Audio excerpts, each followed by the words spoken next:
जो नए नियम आ रहे हैं, जो 1 अप्रैल से लागू हो जाएँगे, उनका आप पर जो बस ऑपरेटर्स हैं, कितना इफ़ेक्टफुल रहेगा? में बस ऑपरेटर को बहुत ज़्यादा इफेक्ट आएगा। जो हमारा धंधा है एक तरह से चौपट हो जाएगा। तो ये तो कुछ तुक वाली बात नहीं भी। यात्रा 90 दिन की भी होती है, 120 दिन की भी होती है, कोई रोजाना भी आता है। अब रोज ऐसा संभव नहीं है कि 60 दिन में हम यात्रा पूरी करके वापस आ सके। नहीं, हम तो सुप्रीम कोर्ट में जाएंगे इसके लिए। वन नेशन वन टैक्स की बात कर रहे हैं, तो क्या अरुणाचल बाहर है या नागालैंड बाहर है? हाँ, आजकल ऑनलाइन चालान होते हैं फ़ोटोज़ के और 45 दिन पूरे होते हैं, एनटीबीटी नोट टू बी ट्रांजेक्ट हो जाएगा, तो वो गाड़ी का पेपर वर्क होगा ही नहीं उसका कंप्लीट। ऐसी स्थिति में गाड़ी खड़ी रहेगी। लेकिन जो आप ड्राइवर और उसका पार्टीशन करते हैं वहाँ गेट नहीं रहेगा। अब वो तो हीट कहाँ जाएगी? पैसेंजर के यहाँ जाएगी। एसी काम नहीं करेगा, एसी ज़्यादा काम करेगा तो आग लगेगी, कर दिया जाए। हम वापस यहाँ आ जाएंगे, क्यों? बेस परमिट का टैक्स यहाँ 40,000 रुपये महीने का है और अरुणाचल में, नागालैंड में 40,000 रुपये साल का है। सरकार ने ट्रांसपोर्ट के लिए नए नियम का नोटिफिकेशन जारी कर दिया है, जो कि 1 अप्रैल से लागू होगा, जिससे बस ऑपरेटर्स के सामने नई चिंता खड़ी करती है। इसी ज़मीनी हकीकत को जानने के लिए कि बस ऑपरेटर्स और यात्रियों पर इन नए नियमों का क्या फ़र्क पड़ेगा, क्या असर रहेगा, इसी मुद्दे को लेकर के हम बस ऑपरेटर्स के बीच में आए।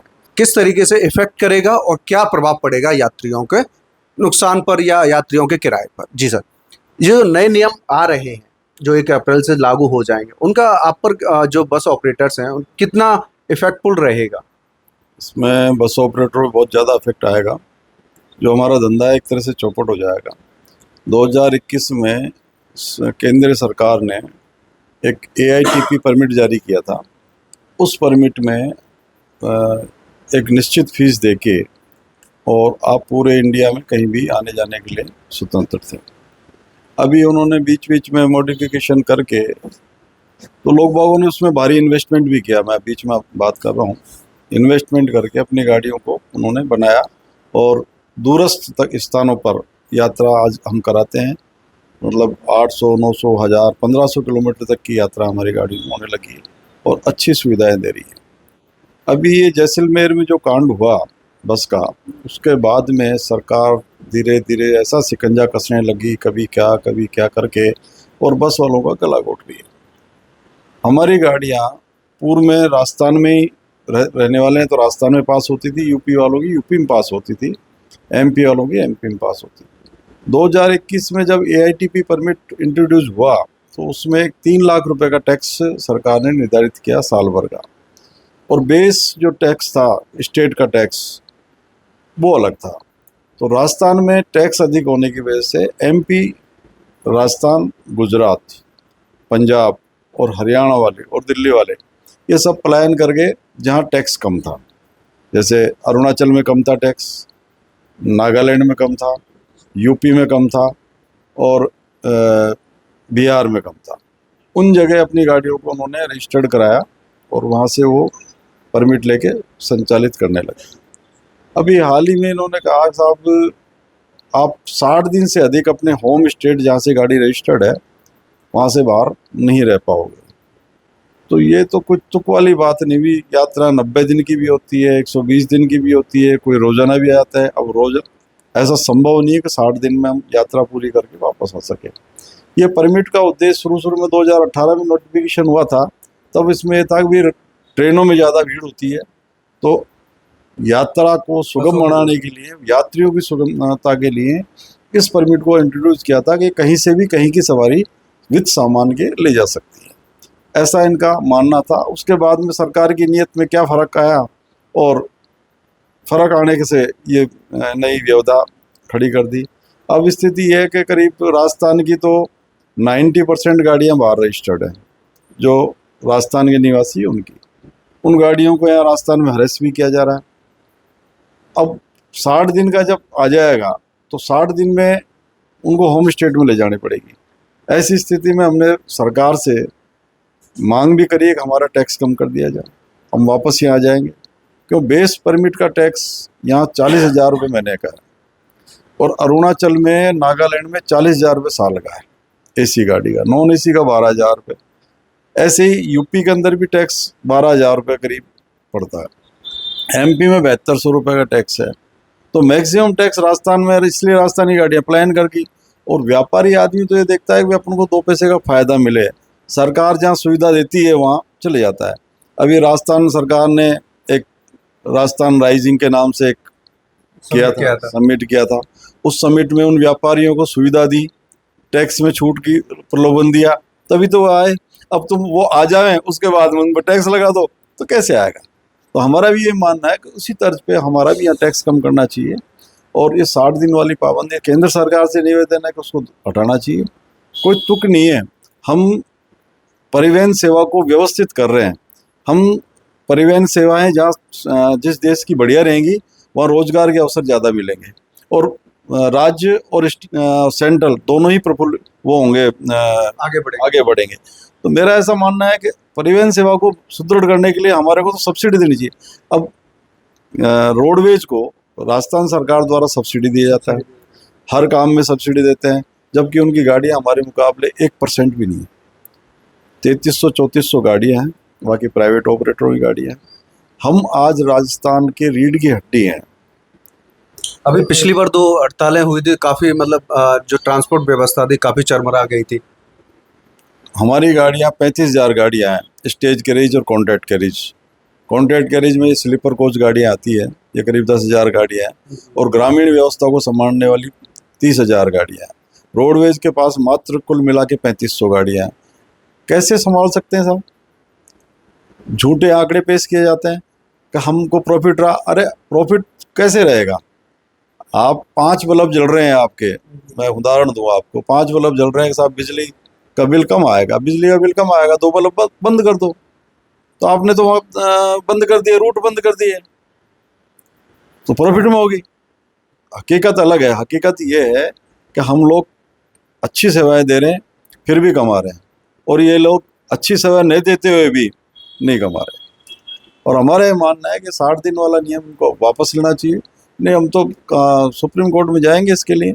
1 नेशन 1 टैक्स की बात कर रहे हैं, तो क्या अरुणाचल बाहर है या नागालैंड बाहर है इंडिया से? मेरा अगला सवाल यही था कि क्या कारण है कि जो अन्य राज्यों में टैक्स कम है और राजस्थान में इतना ज़्यादा टैक्स लिया जाता है?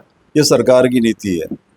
सरकार पता नहीं क्या चाहती है। जबकि देखो, पानी, बिजली, परिवहन, सड़क और मूलभूत सुविधाएं, शिक्षा, खाना, हेल्थ, ये सरकार को फ्री ऑफ चार्ज। अब हेल्थ में आप दे रहे हो ना, हाँ, फ्री दे रहे हो, शिक्षा में दे रहे हो ना, हमारे को क्यों नहीं दे रहे हो? हमारे को थोड़ा सा दो मत, तो सहयोग तो करिए। इतना ले भी मत, तो हम सहन ही नहीं कर पाए। तो हमारा ये मानना था, हम राजस्थान के निवासी तो राजस्थान से गाड़ी ऑपरेट कर रहे हैं, इनको इनडायरेक्ट में बहुत पैसा मिल रहा है, लेकिन सरकारी अफसर समझ लो, ये सरकार तक ये बात हमारी नहीं पहुंचती। उनको समझाने में हम विफल रहे, क्योंकि सरकार को ढूंढते हैं तो मिलती नहीं है। सरकार कहाँ है ये मिलती नहीं है।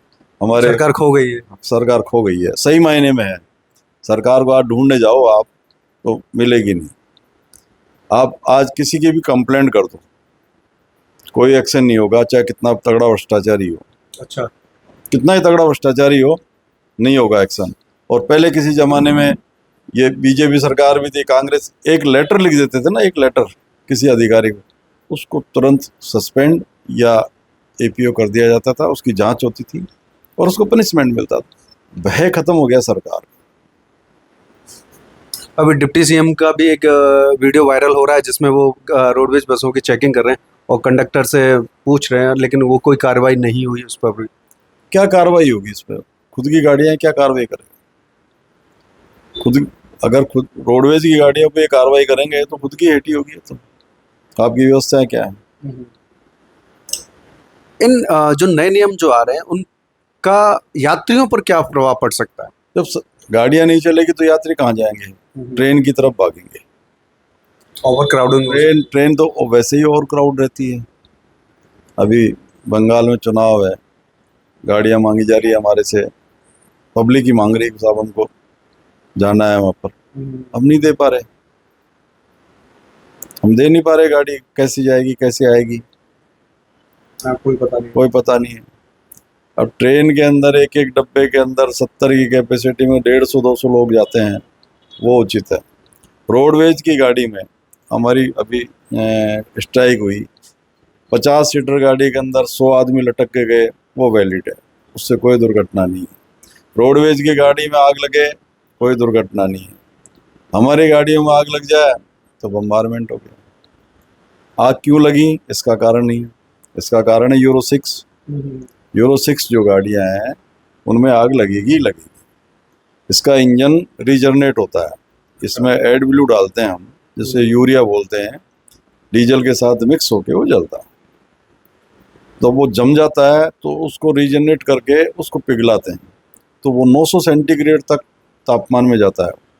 तो 900 सेंटीग्रेड में आग देख लो कितना होता है, 600 700 में, 300 400 में तो लोहा ही पिघल जाता है। तो उसके आसपास की चीज़ है ना वो डैमेज हो जाती है। धीरे धीरे वो इंसुलिन करते हैं लेकिन उसको होता नहीं है, धीरे धीरे वो नरम पड़ जाती है वायरिंग और कहीं से भी बोल जाती है। बोलने के साथ ही वो आग लग जाती है। यूरो 6 गाड़ी में प्रॉब्लम आएगी और सरकार इस पर ध्यान नहीं दे रही। हम बोल रहे हैं तो हमारी ध्यान नहीं दे रही। मानव अधिकार आयोग टेक्निकली नहीं है, लेकिन उन्होंने कह दिया साहब ये चीज़ नहीं होनी चाहिए, तो नहीं होगी। आप ये देखो, ट्रेन के जो एसी डब्बा होता है उसमें एक गेट स्टार्टिंग में रहता है, फिर दूसरा गेट बीच में रहता है जो बंद होता है, और पीछे का गेट रहता है। अब एसी का वर्क कैसे करेगा अगर वो गेट ही नहीं रहेगा? तो नए नियम में भी कह दिया वो गेट भी नहीं रहेगा। अच्छा, जो पीछे जो इमरजेंसी गेट जो इमरजेंसी रहेगा वो तो बंद रहेगा, लेकिन जो आप ड्राइवर और उसका पार्टीशन करते हैं वहाँ गेट नहीं रहेगा। अब वो तो हीट कहाँ जाएगी? पैसेंजर के यहाँ जाएगी। एसी काम नहीं करेगा, एसी ज़्यादा काम करेगा तो आग लगेगी, तो आग ज़्यादा लगने का काम कर लिया। क्या जो सरकार के जो नए नियम जो अब आएंगे तो आपकी क्या रणनीति रहेगी? सड़क पर उतरा जाएगा, वापस हड़ताल की जाएगी, या इस तरीके से कोई कदम उठाएगा? ये ऑल इंडिया का मामला है, ये राजस्थान अकेले का मामला नहीं है, पूरे इंडिया के अंदर ये है। क्या रणनीति बनती है? लेकिन प्रभावित सभी को करेगा तो सभी है, धीरे धीरे लोग भाई इकट्ठे हो रहे हैं। सुप्रीम कोर्ट की भी राह पकड़ने की बात हो रही है, तो करेंगे उसके लिए भी।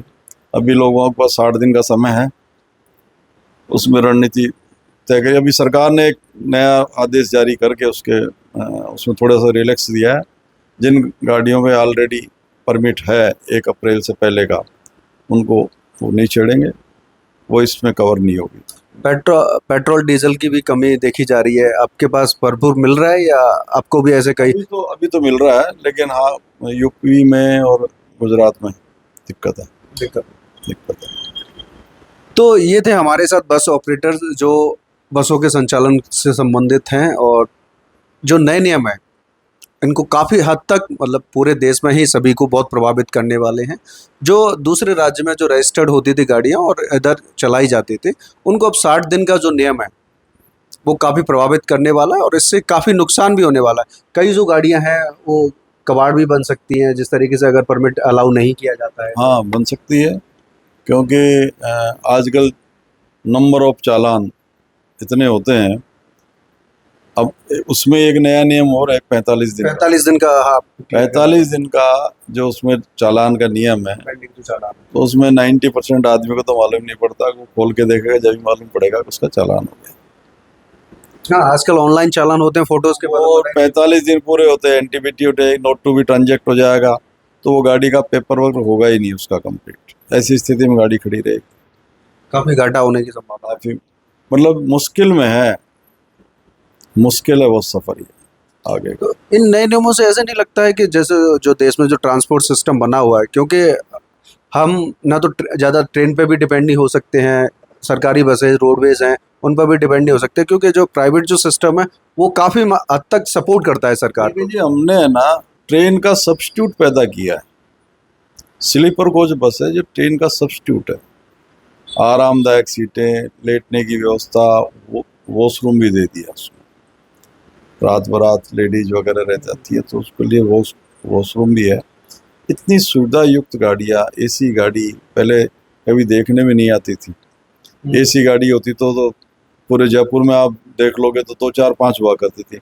आज हर गाड़ी एसी है, मतलब 90% एसी है, 10% देसी है। तो ऐसी स्थिति में हमने तो इसको व्यापार को बढ़िया तरीके से करने की सोची है ऑनलाइन बुकिंग का सिस्टम आ गया, ऑनलाइन बुकिंग होती है, पैसेंजर अपनी जर्नी को तय करता है और उसको ये मिलता है कि यार मेरे को ट्रेन में टिकट नहीं मिल रही है, मैं तुरंत बुकिंग करके अपने डेस्टिनेशन पहुंच जाएंगे और अपने काम कर लूँगा। अब ये विश्वास है हमारे ऊपर, इसलिए हमारे ऊपर यात्रियों का विश्वास है, वो अब डगमगा जाएगा। और इतने यात्री सरकार की बस की बात नहीं, इसको इस नियम को वापस लेना पड़ेगा। हो सकता है कि और कोई हमारे से अच्छी व्यवस्था कर देवे तो बात अलग है, बाकी हमारे को लगता नहीं है। सरकार को क्या कहना चाहेंगे?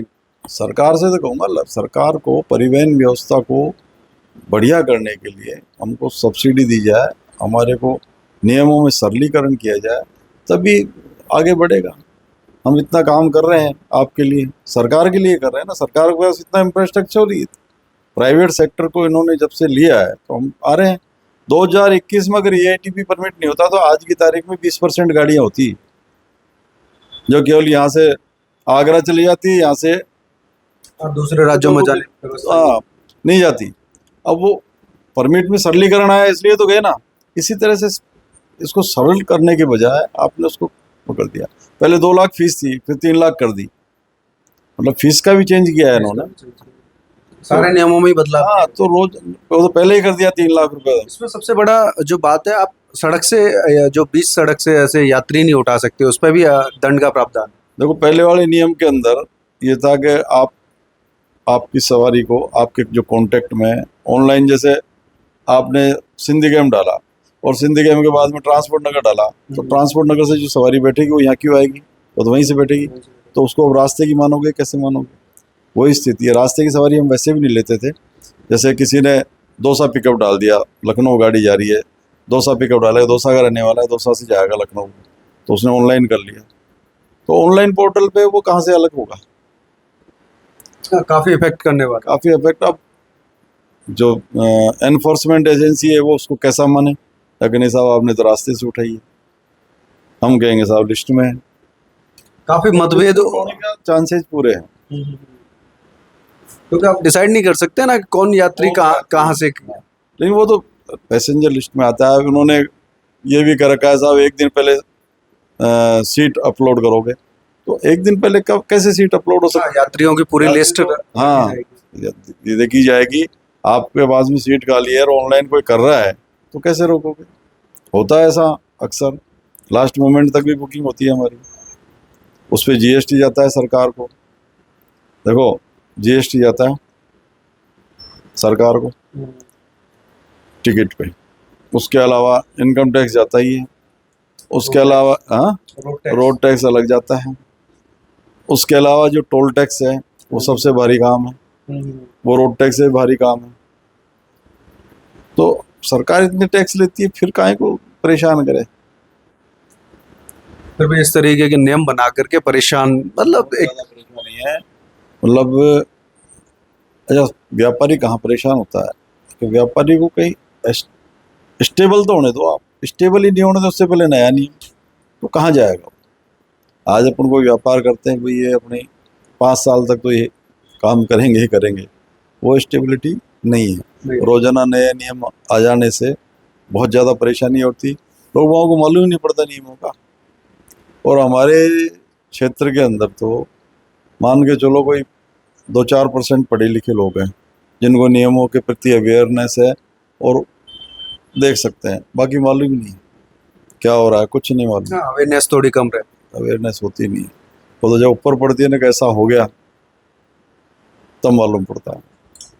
तो आपने जाना कि किस तरीके से जो नए नियम, जो ट्रांसपोर्ट के जो नए नियम जो लागू होंगे, अभी नोटिफिकेशन जारी किया है, 1 अप्रैल से लागू हो जाएंगे, जिससे ट्रांसपोर्ट व्यवस्था जो है राजस्थान की भी और पूरे देश की भी, अगर नियमों को सही तरीके से नहीं लागू किया तो चरमरा सकती है। एक बड़ी ही इस गैस और पेट्रोल के बाद एक ट्रांसपोर्ट सिस्टम भी चरमरा सकता है। आप क्या सोचते हैं इस पर? हमें कमेंट बॉक्स में ज़रूर बताएं। मैं राहुल TC शर्मा, देखते रहिए द कट।